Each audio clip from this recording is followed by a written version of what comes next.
Ang pogi naman yan, mga sir. Free wheel po.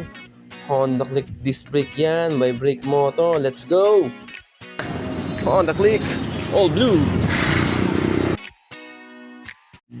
Alright mga sir, good morning. So meron tayo ditong Honda Click mga sir. So tayo pa si Bossing, galing pa ng Mandaluyong mga lodi. And ito nga si sir. Tinan niya dito yung kanyang Honda Click para disc brake upgrade, no, front at saka rear. Siyempre, dinala ni sir dito sa atin and gagawin natin yung malupit, yung kanyang rear disc brake conversion.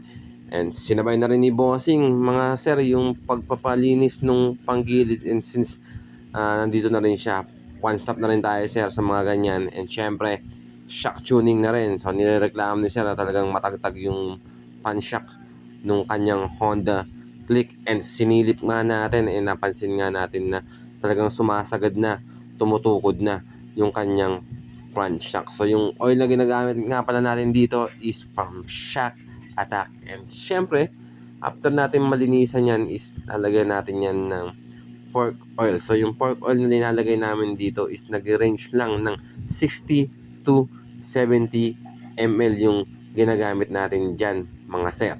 And syempre meron tayong panukat, and syempre buhos natin yan dyan, and after nyan itotono natin yan para sa mas magandang play ng ating shock.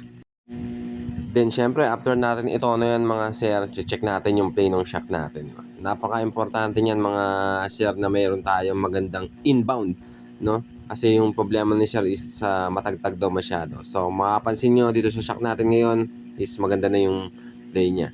And dito naman sa part na to mga sir, and since nagpa-disc brake na rin si Bossing, so nagpapalit na rin si sir ng caliper niya dito sa pinaka front.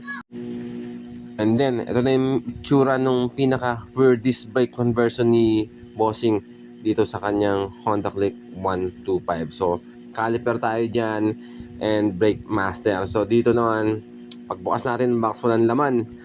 Joke lang. And may binili si sir na shock, papa-install na rin niya sa atin. Righty! Mga sir, what's up? Game na. Honda Click disc brake. Alright, all goods. Sige, linis muna natin. Matapos na brake fluid.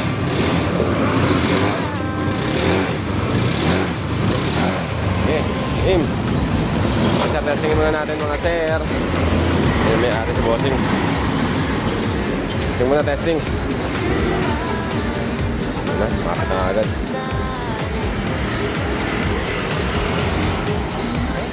Lokas. Wait na.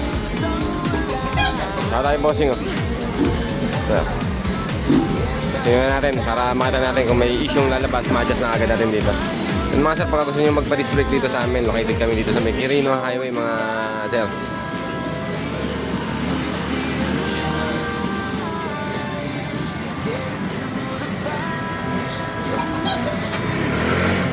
Tingin mo. So, nakita nyo yung shop namin na yan. Ayan. Nakita nyo yung signages namin dito sa labas. Brake Moto. Shoutout sa inyo mga sir. Shoutout sa mga viewers natin palagi. Yung patuloy na mga sumusubaybay dito sa ating page at saka dito sa YouTube natin mga sir. Shoutout po sa inyo mga sir. Doon sa mga bagong followers natin, maraming salamat po. At syempre doon sa mga luma.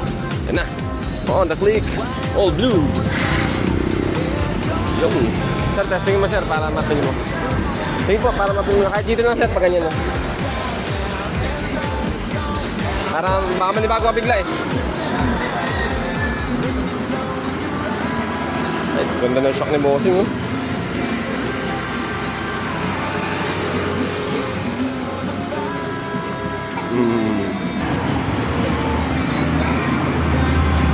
Sir, yun na, sa mo na lang dyan sir. Okay na? Isa mo na lang. So yun mga Bossing, yung ginawa natin dito kay sir is brake master left and right. Tapos nagpalit si sir nung caliper din RCB din sa pinakaharap ko na rin. Tapos may dala si sir na shock, pina-install niya sa atin yung shock ng sir. Tapos yung rear disc brake conversion natin mga sir. Tapos CVT cleaning din tayo rito kay sir. Tapos shock tuning mga sir. Tapos yung ball race ni Boss. Yan mga sir, kung gusto nyo magpagawa dito sa amin, PM mga sa pizza. Shoutout tayo sir. Honda Click disc brake conversion mga bye. Mga sir, ingat kayo palagi mga sir. Kita tayo.